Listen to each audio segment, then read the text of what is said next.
Wonderful. And so this recording will be available in our places where we do that after this event.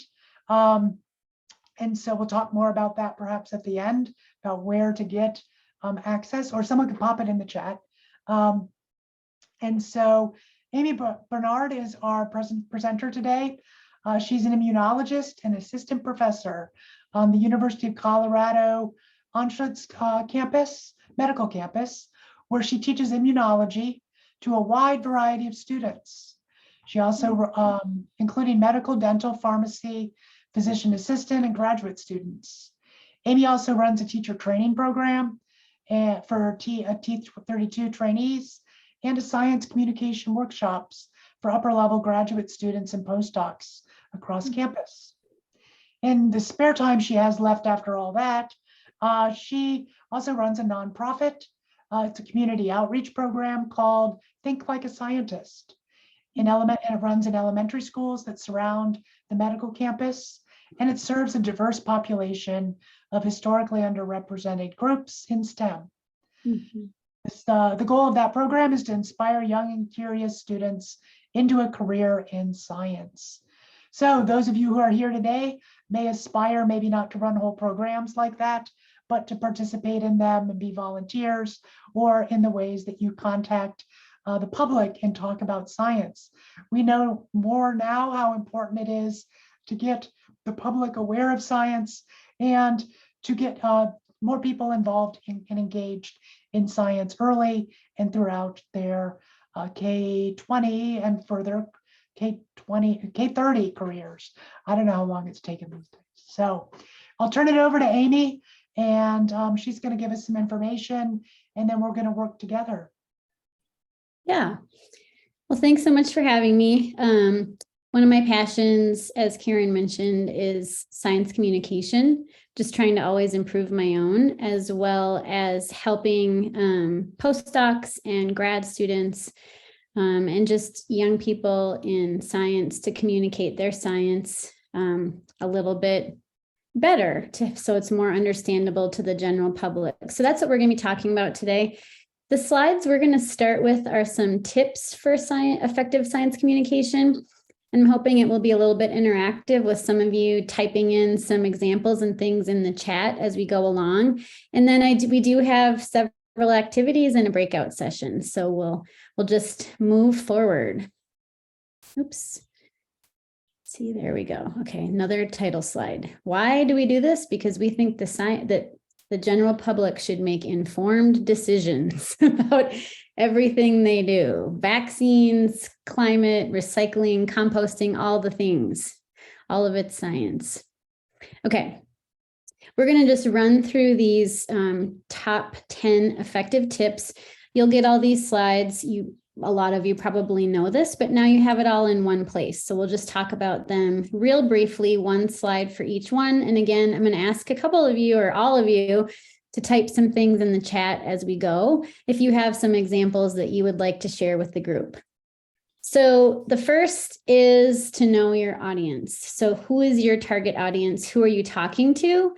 It's going to make a big difference on how you communicate your message. Are you talking to other scientists? Are you talking to parents that have questions about vaccines? Are you talking to elementary students that you're trying to inspire into science?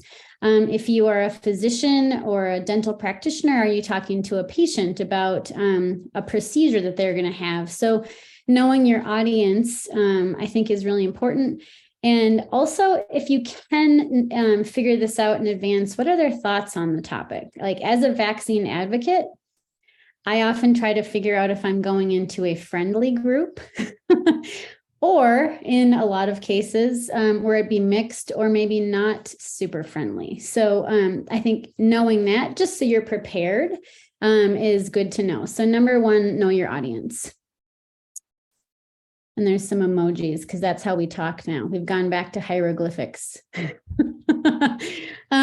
The second would be to identify your goals of communication. So when you know who your audience is, what is your goal when you're talking to them? Are you answering questions? Are you trying to raise awareness? Are you trying to educate?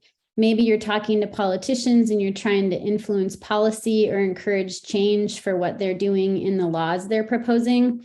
So these are the types of goals that would be helpful for you to identify before you communicate. Number 3, because people have very short attention spans, it's always a good idea to start with the most important information. So it's a good idea to start with the take-home message or maybe your key findings first.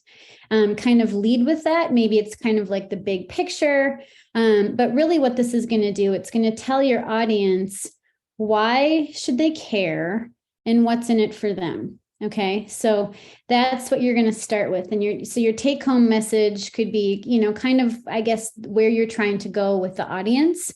But giving them the key findings, kind of the overview first. So because we all know that attention wanes and maybe they're not going to listen to the end. Maybe you have this awesome 15-minute, talk where you give them the big news at the end, but they're already checked out. So it doesn't land. So give it first. You can certainly give it again and you can give it at the end or even throughout, but give it first too, to set yourself up. I think we talked about this a lot in the chat. Avoid jargon. That's really hard for us to do because as we're scientists, as we're training, part of our training is to start to use jargon so we can talk to our colleagues, so we can sound professional, so we can go to conferences and use all the big fancy words that make us sound like we're a professional in our field.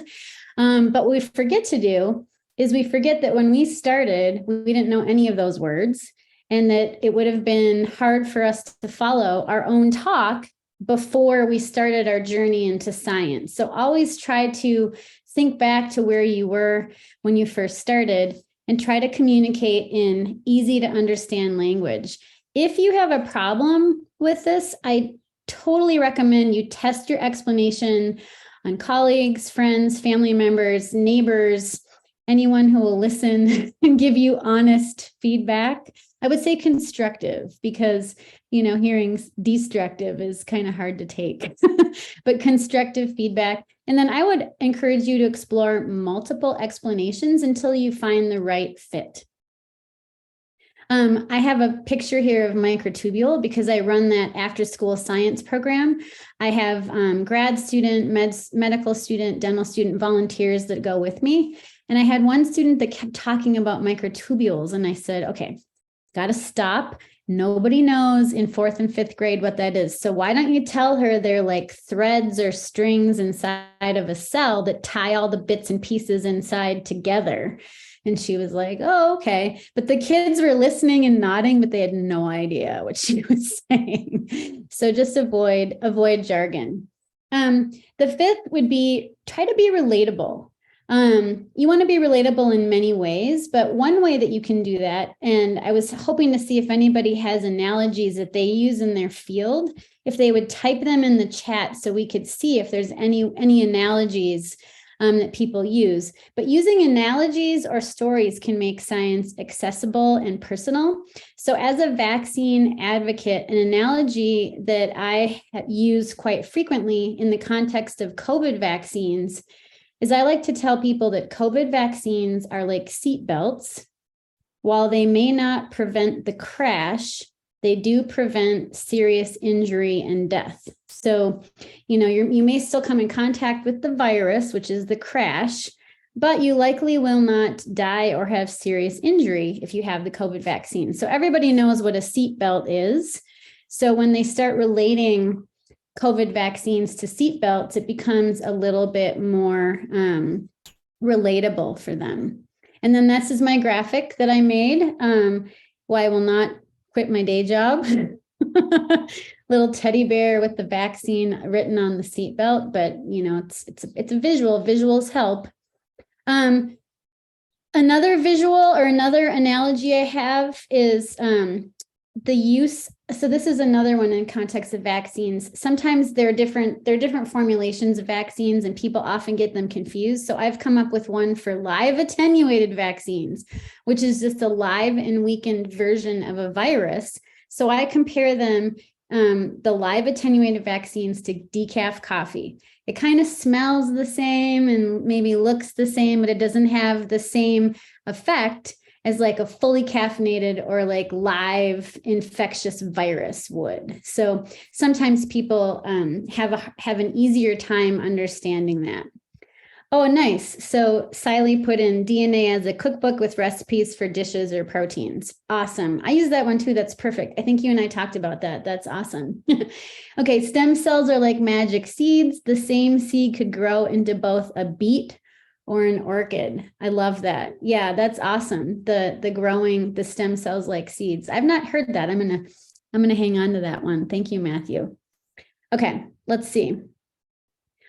Stories. I apologize for this example. It is not an awesome story. It is the story nonetheless, but if you could come up with something a little bit more like exciting.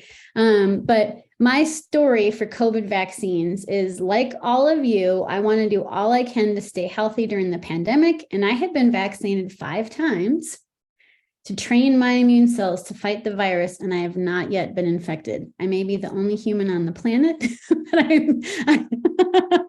I have not yet had COVID, thankfully, so knock on wood. So that's a lame story, I admit, but some people come up with really good stories.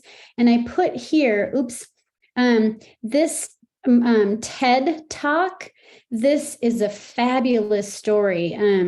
You guys will get these slides, but this Fergus McAuliffe gives a great story about the research he does. It's just really compelling. So I would recommend you look to his. Oh, there's some other ones coming in the chat. Please check the chat out. There are a lot of great analogies and stories in there. Okay, I want to make sure we have time for all of our activities. Another portion of Be Relatable, so we had analogies and stories, is also to put yourself in the shoes of the person you're talking to. So always try to empathize.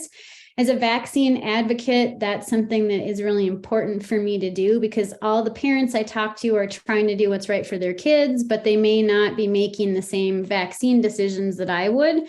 So I try to come to the table making sure that I'm going to listen to them and try to make them feel like I'm hearing what they're saying. And then I'm going to try to give them answers that will help them to understand that vaccines are safe and effective. So being empathetic, I think, is really important.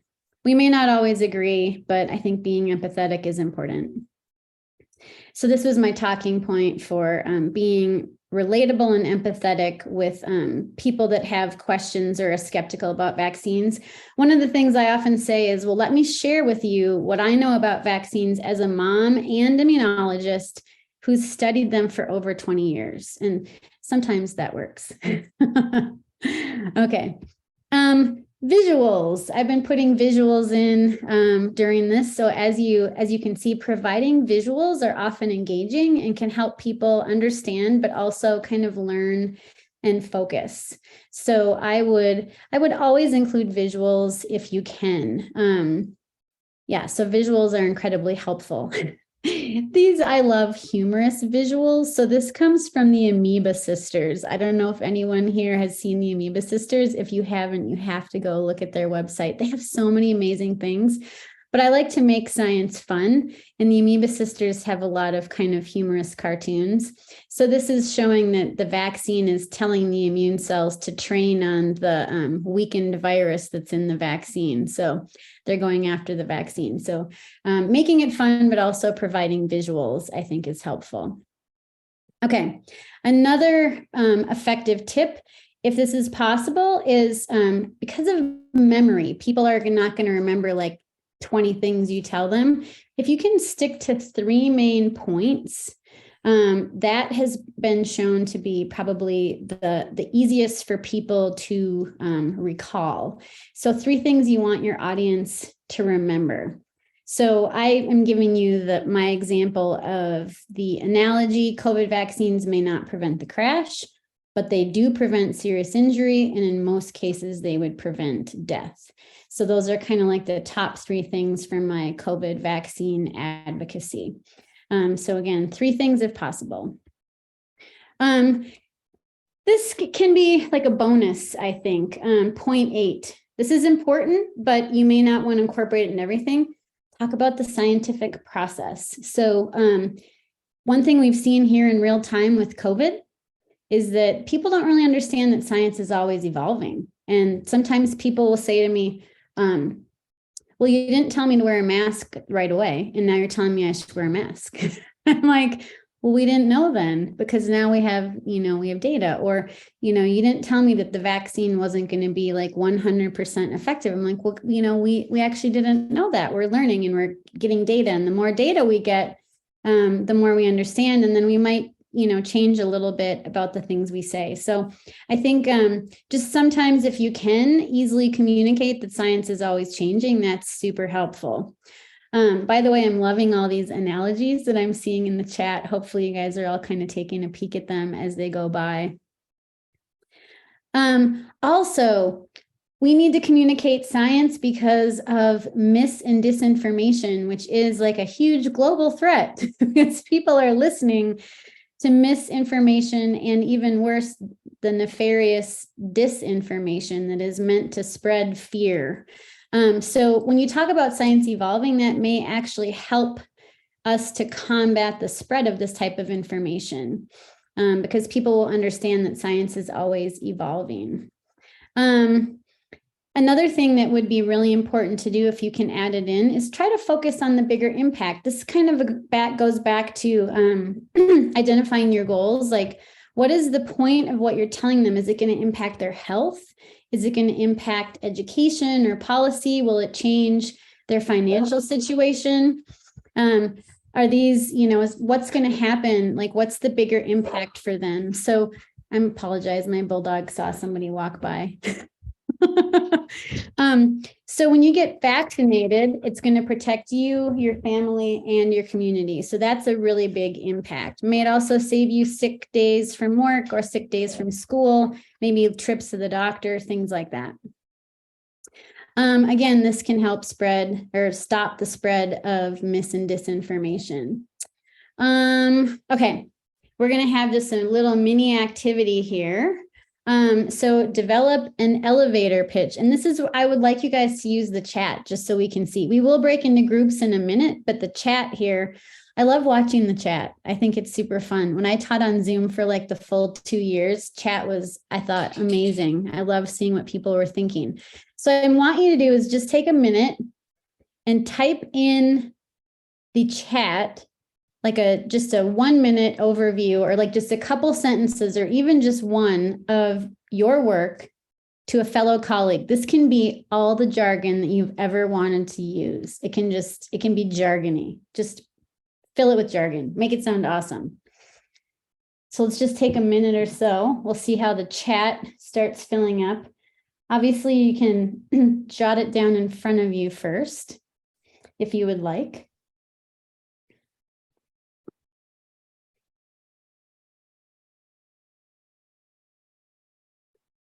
And this is not going to go towards like getting a R01, so it can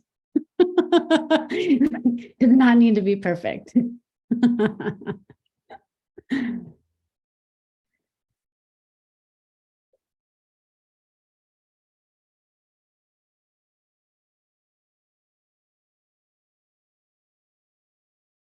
Awesome.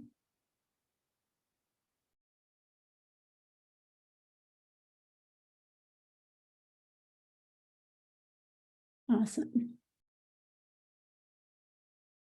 Oh, wow. You guys are quick. That's great. I see a lot of jargon too. I love this. You're going to just wait till you see the next assignment. All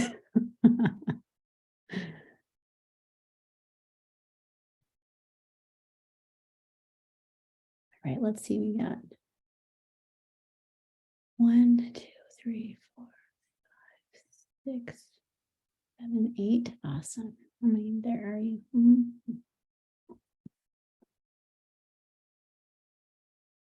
All right.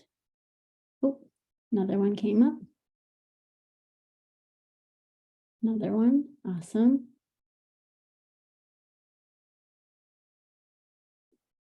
Oh, cool. Oh, yeah. Trevor, it's a lot of jargon, but this is perfect for the next thing we're going to do. as you might imagine. Okay. Karen, do you know how many have come in? I'm not going to expect all 26, but We had 26 people, yeah. yeah. In the chat, I think we're getting close to, there's quite a few. This is awesome. Thank you guys. This is great. I think chat is really a nice way to get people involved or yeah, participate. Okay. I see that these are awesome. So I think there's at least 15 that are in the chat. So I'm going to give you your next assignment. If you're still working on the first one, that's fine. But your next assignment is to take that sentence and talk to, write it out for like a grandma or like someone who doesn't know the science words, like the word literacy or pedagogy or glucose or spectral or quasar. I'm picking on all you guys here. Ecological. So write it out again. Those were awesome. I thank you so much. But now let's see what you can do when you're talking to your neighbor or your grandma. I put a car in the computer to try to make it faster. Awesome. That still leaves me with questions, but it's cool. Okay. I use heart cells to study how irregular heartbeats occur and how this affects heart function. I don't know about the word irregular for grandma, but maybe your grandma is more advanced than mine. Oh, I help people use the library. That is perfect. I help teachers become better teachers. That is awesome. I feel like some of you have had some practice here. Let's see. I studied approaches that best support learning microbiology. Okay. Oh, I teach biology. That is quite simple and good. We study how cells die so we can understand how they live forever. That is awesome. Oh, I forgot to put, there we go. This was our prompt to do this for general public, but I asked you to do it for grandma. These are awesome. We study how cells die so we can understand how they live forever. That's awesome, but scary. Oh, shadow of the light from distant galaxies to look for clouds of gas. I don't know, Trevor, that is so much better than the first one, but you would need to revise that one for my grandma. Absolutely. But it's sometimes these take a little bit more practice to go from like totally jargon to like mid-level jargon to a little bit less jargon to like grandma. So sometimes the levels, it takes a little while. Okay, so anyways, I don't want to take up too much time because we have other things to do. But what I wanted you to then think about was comparing your fellow colleague sentence or description to your general public description. I'm sure that you all noticed that much less jargon. You probably tried to pick words that were a little bit more understandable to like a general public. So instead of the word, I think I mentioned in the chat before, a student of mine used microtubules or had mentioned that in the talk. And maybe you would say strings inside of a cell in place of microtubule or something like that. So these are awesome. So that's what I would recommend that you do is just kind of compare. And then knowing that your iterations from your jargon-filled colleague R01 type explanation is going to then have to go probably several layers of changing or editing as you go. So you guys did great. That's awesome. Thanks for playing the game. So let's see. I'm gonna shift on. It doesn't, if you haven't typed it in yet, I'd encourage you to do so because I'm gonna take screenshots. I want to see what you guys did because I think it'll be fun.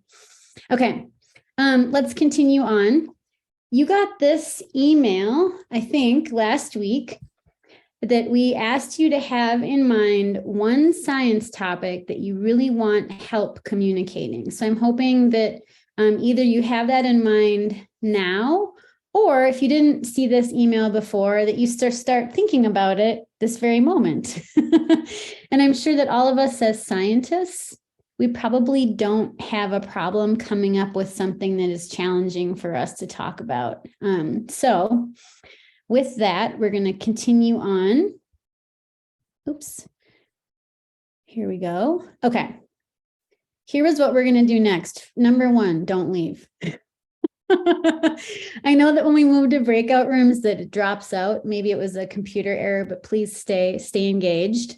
So we're going to go to a breakout session and you're going to talk about with your group, what is your challenging topic? So I would ask you to share that topic with your group. And then as a group, I don't know if they're going to be in groups of 3 or 4 or 5, whatever Karen decides, around 4. I would like for you to select one topic to address together, knowing that you may not be all on the same type of research or field, but that's even better because when you're talking about communicating to the general public, having people that don't work on the same thing can sometimes be really helpful. I would also recommend that if there is an argument or disagreement as far as which one to pick, use rock, paper, scissors. That should be your method of selection. And then number 5, working together creates more magic. Remember those 10 tips. And then Karen will be calling you back so that you can be ready to share your ideas with a larger group. So try to come up with like a little communication about that challenging topic. So Karen, are you going to put them in the breakout room for like 10 minutes or so, maybe? Yep, I'm going to try to pick one topic, work through the 10 tips. Yep. Aimee, do you have a cut and paste of the 10 tips? I think I if we sent do you that, guys the slides earlier. I Okay. don't. All right, we'll try to get that up for people. I will I would open say, all the rooms. yeah, And- number 1, just avoid jargon. That's the number 1 tip. So I've opened the rooms and we have some co-hosts that we can assign as well. Yep. So go ahead to your breakouts. And please come back. I'm sorry, I was thinking other thing. Did we give them a time limit? I think we said around 10 minutes. 10 minutes, perfect. I'm checking the time, which I always forget. Now I got it, okay. I think 10 minutes should be enough, don't you think? That should be great, okay. All right, nobody came back until they got pulled back, which is a good and bad sign. You It's know. a sign that you are having really robust conversations, but sorry if we interrupted them. We're gonna share out now and I'll turn it back over to Aimee. Yeah, thank you guys so much for doing that. We apologize if it wasn't enough time. It's the kind of thing we know that can take a lot of time. You could give you hours and you might not have it all worked out. But what we're hoping to do is to have each group just kind of give us just a real quick summary of what they were working on or what they came up with. So if that's okay. And also I'm not sure if you remember your group number, but there was 1, 2, 3, 4, and 6. 5 was empty. If you do remember your group number, if you're in group 6, that was the group that our astronomist was in. Yeah, Kimberly, Lawrence, Regina, and Trevor. Do you have a brave leader? We didn't nominate one, but I will correct that I'm an astronomer, not an astronomist. Well, I'm an immunologer. I'm an immunologer.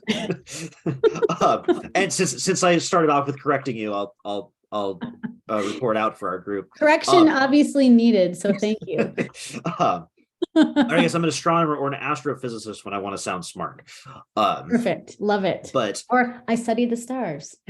I don't. I study the furthest thing away from it. Okay, I'll stop. Go ahead. So we didn't actually spend any time talking about a particular challenging topic. We kind of bounced around. We spent a bit of time talking about COVID misinformation or disinformation or whichever, all those forms. But then like something that we all kind of had in common was that explaining topics to our like family, so people that we know well, we have a lot less patience for it than the general public. Mm-hmm. And didn't really solidify a reason why, other than maybe like, oh, you expect them to know better and they don't. And so we spent a Yes. little bit of time talking about that. Okay, yeah, I agree with that. I think as an immunologist, when any of my family members are like, oh, I don't know about the vaccine, I'm like, really? That's kind of like what I do. So yeah, I hear you. Thank you. Was that kind of a common topic that all of you decided you wanted to communicate better?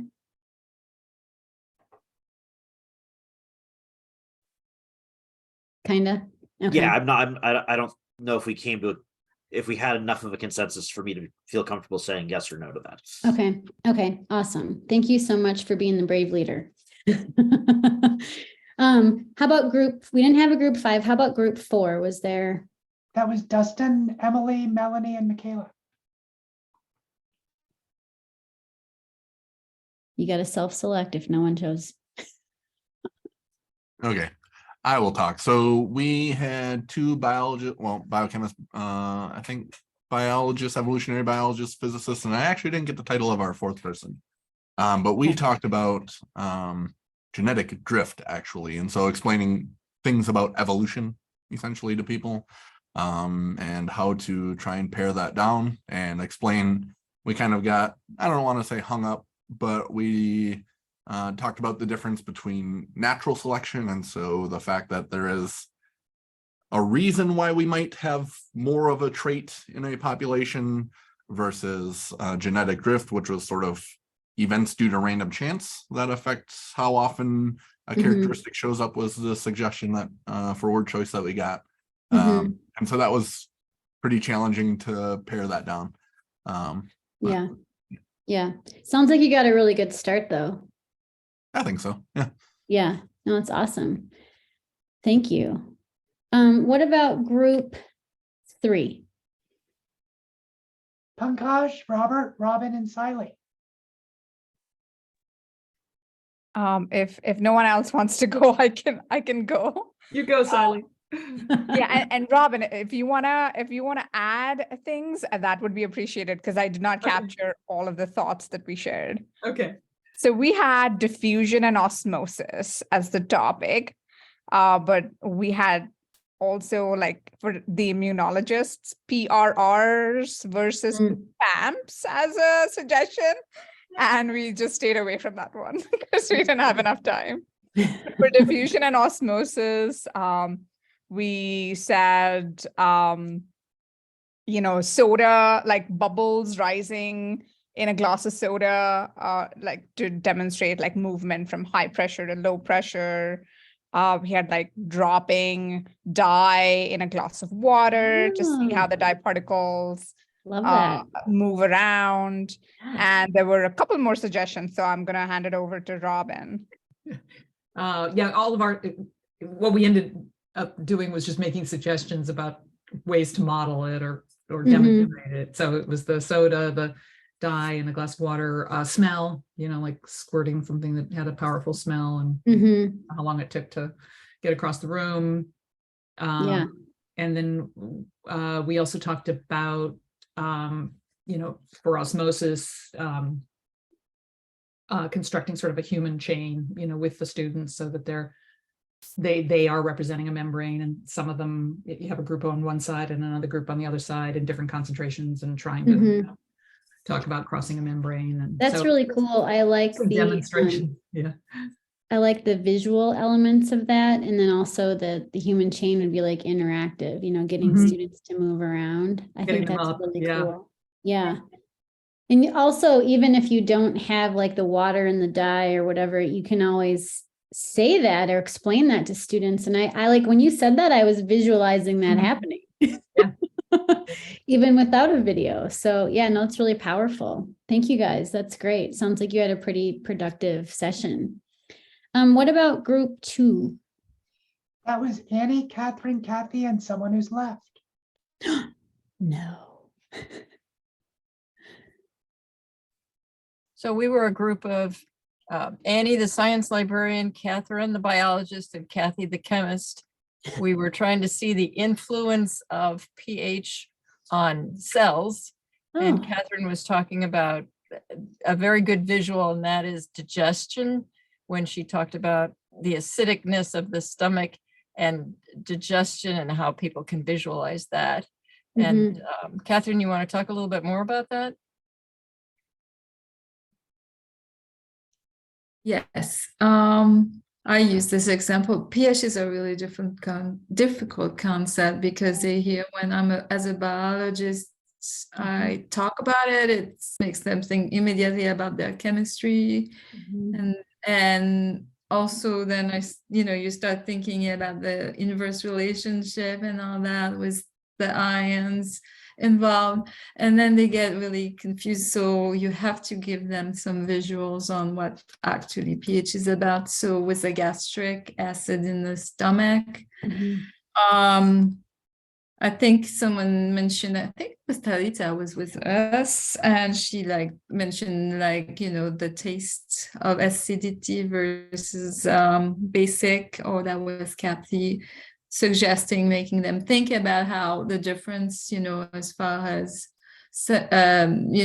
reception signals on their tongues, to kind of appreciate the very important difference between high and low pH, and then related to the gastric acid that are really, really low pH, and so on. And demo came up in our conversation too. I think that gives us, a reminder about how much labs are important. If we just lecture, right, you can say it in words and maybe some people can see things. But as soon as you get in the lab and with the diffusion, you put the dye in the water at room temperature or in the fridge, it's going to go slower. There's a lot of things you can actually demonstrate. And with the general public, there are things easy to implement, I think, if you try to communicate to kids, for example. That sounds great. I would say, no, that sounds awesome. I think pH is very challenging. I think that I think that there are a lot of people out in the non-scientists, or even some scientists in the world, that would have struggle explaining that. But the word gastric, if I was talking to my fourth and fifth graders, I would say stomach, right? I mean, that we lose a little accuracy maybe when we like the gastric acid. What do you think of the word stomach juice? That's fine. I use that word in class, and I even tell them, if you vomit, you're gonna have a really bad feel about what's going on in the stomach. And then that's a good point. If you've ever vomited, you kind of I call it a pouch that churns the food, moves it around to make it smaller. No, that's awesome. Well, thank you. I appreciate your it sounds like your group was very productive and had some good conversations. So that's awesome. I think we have one more group left. Is it group 1? It is, and I slandered group 2. I'm sorry. They only ever did have 3 people. They did not have someone who left. But that's okay. We have for room 1, Carlos, Eve, Matthew, and Yana. Okay, I was nominated as tribute. Love it. I don't know if I can share screen, because if so, I found some visuals, but if not, then I can stop sharing if that would want me to do that. I don't even know if I can. Yeah, I mean, sure, if you want. I'll stop and we'll see what happens. I went hunting. No, it's been disabled. It says host disabled participants. Oh shoot. Okay. That's okay. It's okay. But I just made it available. You can share now. Okay. Well then, yeah, this is not fancy, but I was like, oh my God, I gotta go find something. So we were thinking about biological sex. And so we had 3 main points, and we really didn't have a chance to fill this out, to think about analogies or anything yet. But what we were kind of thinking were who's our audience? What are our main points? How to make it not jargony, how to have visuals. And so that's as far as we got. So the 3 main points were: gender identity is not the same as biological sex.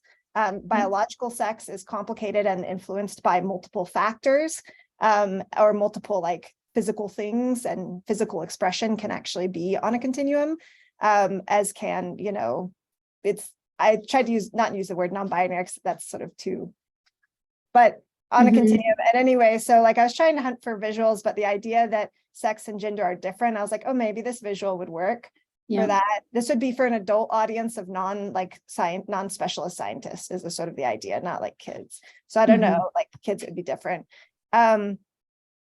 And then like for the non-binary, this kind of thing. And someone kind of mentioned the great thing, like that, like we often oversimplify. So if we say like, well, only women can reproduce, but then like your grandma can't reproduce, so they're not a Yep. woman anymore, right? And so like, so I mean, I think, you know, just that's as far as we got. Yeah, that is awesome. I love the visuals.